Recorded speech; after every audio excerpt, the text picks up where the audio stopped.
जय श्री कृष्ण. आज आपण करणार आहे धिरड्याची भाजी. त्याची आपण धिरडे बनवणार आहे.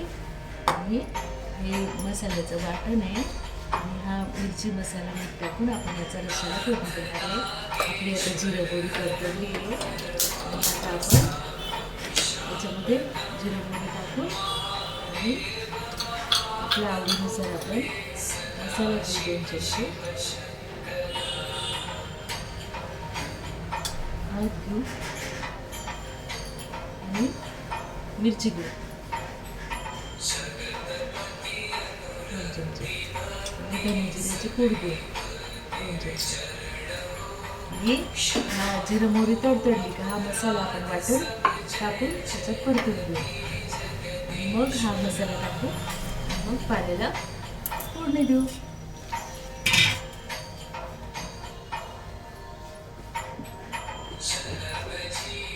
आपल्याला जर वाटलं रस्सा घट्ट पाहिजे तर आपण हे दाण्याचं पीठ पण थोडं आपण त्याच्यात टाकू शकतो. चटणी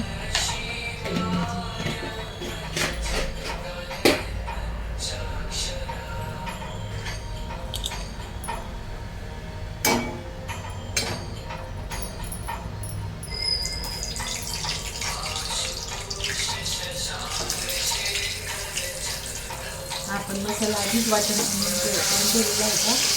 या वाटणामध्ये आहे खोबरं, कांदे, धने, जिरे, लसूण, आलं, कढीपत्ता, कोथिंबीर, तीळ असं आपण हे वाटण तयार करून ठेवलं होतं. हे आपल्याला झटपट भाजी बनवायला खूप कामात पडतं. असं हे वाटण आपण आधी चांगलं तेलामध्ये परतून घेऊया. तेल सुटलं मसाल्याला का आपण त्याच्यात हा काढलेला मसाला टाकणार आहोत.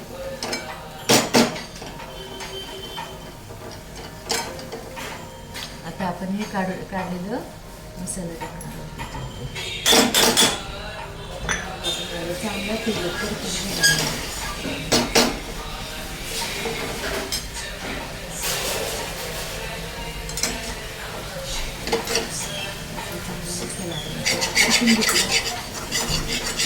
तेलामध्ये चांगली तयार झाली. आता आपण याच्यामध्ये टाकणार पाणी. आपल्याला जर या प्रमाणात पाहिजे त्या एक छोटीशी कढई भाजी फुटून घ्यायची आणि बरेच पाणी उकळायचं. पाण्याला उकळी आली आपल्याला याच्यामध्ये मीठ टाकायचे आहे. आपण याच्यामध्ये पण थोडं तिखट मिरची टाकून घेऊ. आपले धिरडे टेस्टी लागतील.